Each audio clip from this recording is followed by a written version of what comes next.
Hey everyone, $72,000. You're right, I was wrong. That's just ridiculous, right? So what I'm trying to get at is if you want to get into the extended range Ford Lightning, expect at a minimum to pay $72,000 for this vehicle.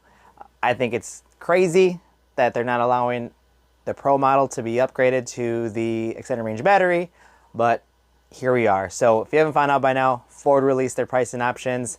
They still have the $39,000 Pro version available that you can build on top of, but you cannot add the extended range battery to it. So the only way you can get into the extended range battery, and it makes me go back to the guy that talked to me at the Ford Lightning event, is you have to be in the XLT trim. And the XLT trim is about $52,000. So then from there, the battery is $10,000. So you think, well, maybe this is bringing you up to $62,000, right? No, you have to also add on the next level of trim from the XLT in order to really get the extended range battery. Why they make you add that extra trim, I'm not 100% sure, but they do. Of course, it comes with more features and whatnot, but you cannot just get the extended range battery in the XLT. You have to also upgrade the trim. So that brings you to a grand total of $72,400. So from $40,000 to get, let's just say, 70 extra miles of range, you have to spend an extra $34,000. That is crazy to me. So, it's $72,000, $72,400. So in order to get that extra 70 miles, you have to spend an extra $32,000. Wow, that's just crazy. But, albeit I'm still thinking I'm going to get the Ford Lightning. It's going to be the Pro model. It's going to be the 230 mile range model, but I'll add some more features to it. I'm still geared towards the Lightning. I have the Nissan Leaf right now, 2019 Nissan Leaf Plus. I do like that car a lot. It's a little bit smaller, which kind of bugs me.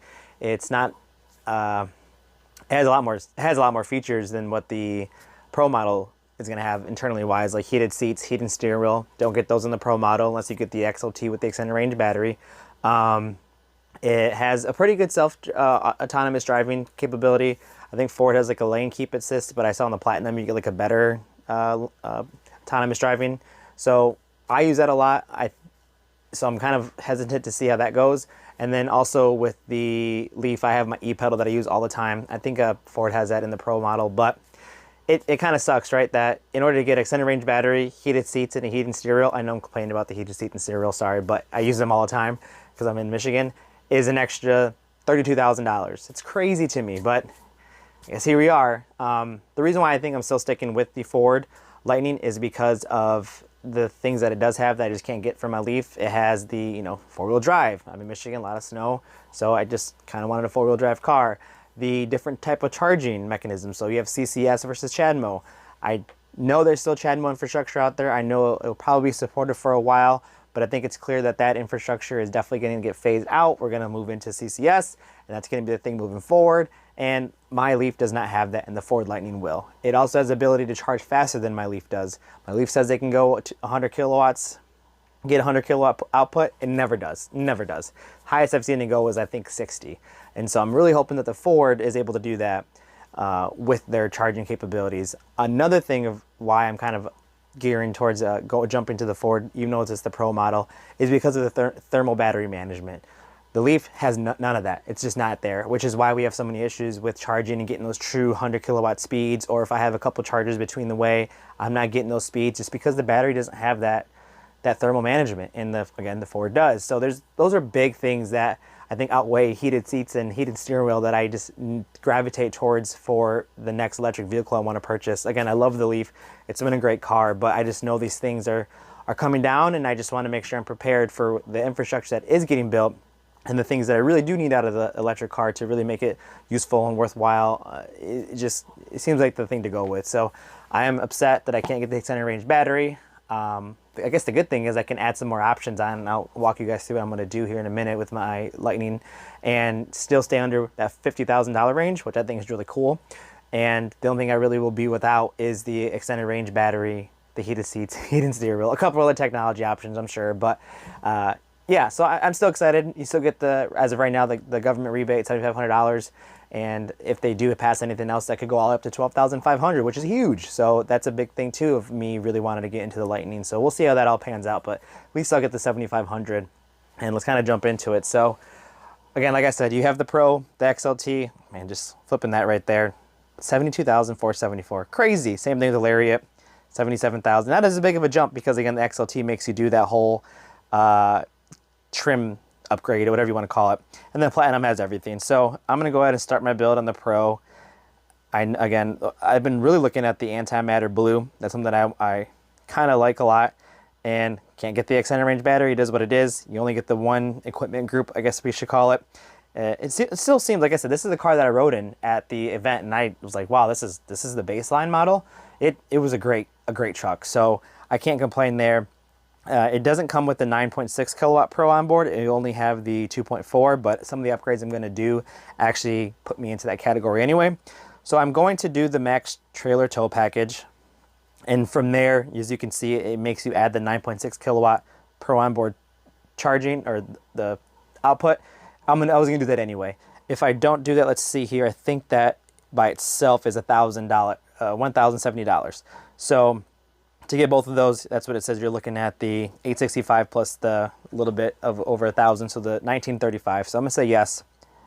And then from there, I'm probably gonna add the technology package, because another feature that I do use for my Leaf a lot is the 360 camera, which I don't get unless I get I cannot get unless I do the tow technology package.